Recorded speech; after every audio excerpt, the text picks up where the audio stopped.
तर नमस्कार मंडळी, मी निकिता स्वागत करते पुन्हा एकदा तुमचं माझ्या यूट्यूब चॅनेलवर. तर माझा मोठा मुलगा 3-4 दिवस झाला म्हणत होता, मम्मा पनीर बनव पनीर बनव. तर काय करायचं म्हणलं आता. तर फ्रीजमध्ये बघितलं तर पनीर तर होतंच आणि त्यासोबत पालकही पडून होता. म्हटलं आज आपण पालक पनीरच बनवूया. पण त्याआधी रेसिपी सुरू करण्याआधी तुम्हाला एक रिक्वेस्ट आहे की व्हिडिओ शेवटपर्यंत बघा. चला तर रेसिपीला सुरुवात करूया आपण आता.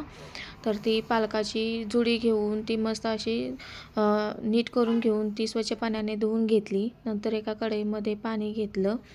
पाणी घेऊन झाल्यानंतर ते गरम झाल्यानंतर त्यामध्ये पालक घालून घेतला. नंतर त्यामध्ये 2 हिरव्या मिरच्या, काजू बदाम टाकून ते उकळून घेतले. उकळून झाल्यानंतर ते परत एकदा काढून घेऊन एका थंड पाण्यामध्ये ठेवायचं आहे. थंड पाण्यामध्ये काढून घ्यायचं आहे. थंड पाण्यामधनं काढून घेऊन झाल्यानंतर जे आपण त्यामध्ये बदाम टाकले होते त्याची साल काढून घ्यायची आहे.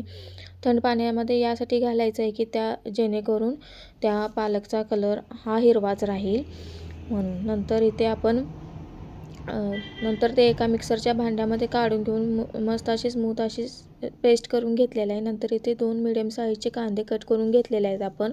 नंतर आपण गॅसवर एक कढई ठेवलेली आहे. त्यामध्ये बटर घालून घेतलेलं आहे. बटर आणि त्यामध्ये थोडंसं तेल घातलेलं आहे. तेल गरम झालं की त्यामध्ये आपण जिरा, तमालपत्र आणि लाल मिरची हे सर्व परतून घेतलेलं आहे. त्यानंतर आपण इथे आलं आणि लसूण ठेचून घेतलेला होता तेही मिक्स करायचं आणि गोल्डन होईपर्यंत परतायचं आहे.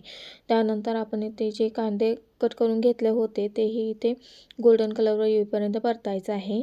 त्यानंतर आपण इथे दही घेतलेलं आहे. दही जास्त आंबट घेतलेलं नाही आहे. ते असं रूम टेम्परेचरवर घेतलेलं आहे. जास्त थंड पण नाही घेतलेलं. नंतर त्यामध्ये हळद, लाल तिखट, धना पावडर आणि इथे गरम मसाला आपण घेतलेला आहे.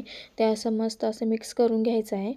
मिक्स यासाठी करायचं आहे की जेणेकरून आपण ते फुटू नये म्हणून हे करून घ्यायचं आहे, मिक्स करून घ्यायचं आहे. नंतर तो कांदा परतून झाला की त्यामध्ये ते दह्याचं बॅटर आपण वतून घ्यायचं आहे आणि मस्त असं 2-3 मिनटासाठी परतून घ्यायचं आहे जेणेकरून त्यातलं पाणी सर्व आटेल. असं परतून झालं की मस्तच परतून घ्यायचं आहे. इथं बघू शकता. तर मुलांच्या हट्टापायी तर आपलं काही चालत नाही. ते जे म्हणतात ते आपल्याला करून द्यावंच लागतं. कारण की मुलं आहेत ते सगळं आहेत त्यासाठी. तर इथे ते पण बघू शकता की आपण इथलं आता दह्यातलं पाणी आटलेलं आहे. त्यामध्ये आता आपण जी मगाशी पेस्ट करून घेतलेली आहे ती वतून घ्यायची आहे त्यामध्ये आणि आपल्याला थोडं थोडं करून पाणी त्यामध्ये ओतायचं आहे. जास्त पातळ पण नाही आणि जास्त घट्ट पण नाही ठेवायचं. इथे ज्याप्रमाणे दाखवलं आहे त्याप्रमाणे आपण बघू शकता. मी इथे दाखवलं आहे त्याप्रमाणेच घेतलेलं आहे ते. मस्त असं उकळी येऊपर्यंत परतून घ्यायचं आहे.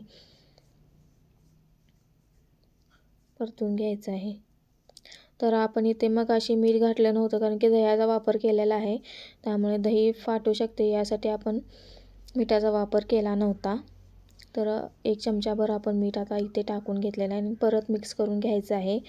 त्यानंतर आपण इथे मगाशी कट करून घेतलेले पनीर होते ते कट करून घेतलेले पनीर यामध्ये घालायचे आहे.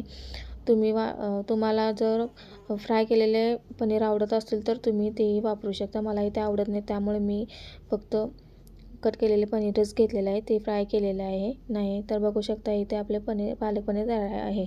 व्हिडिओ आवडला असेल नक्की लाईक करा.